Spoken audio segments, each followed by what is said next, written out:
বাংলাদেশের মানুষের ভাগ্যের সাথে দেশনেত্রী বেগম খালেদা জিয়া এবং আমাদের সকলের প্রাণপ্রিয় নেতা অ্যাক্টিং চেয়ারম্যান জনাব তারেক রহমানের ভাগ্য সরাসরি জড়িত।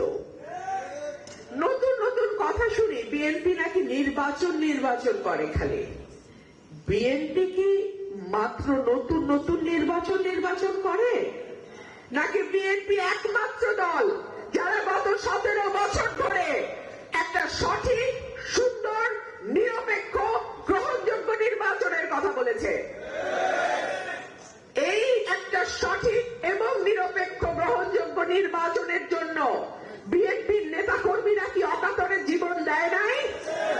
বিএনপির নেতাকর্মীরা কি দিনের পর দিন, মাসের পর মাস, বছরের পর বছর কারাগারে থাকে নাই? বিএনপির নেতাকর্মীরা কি চাকরি পায় নাই, ব্যবসা করতে পারে নাই, এলাকায় ঢুকতে পারে নাই, এই ঘটনা ঘটে নাই? তাহলে কি করে বলে যে বিএনপি এখন নির্বাচন চাচ্ছে?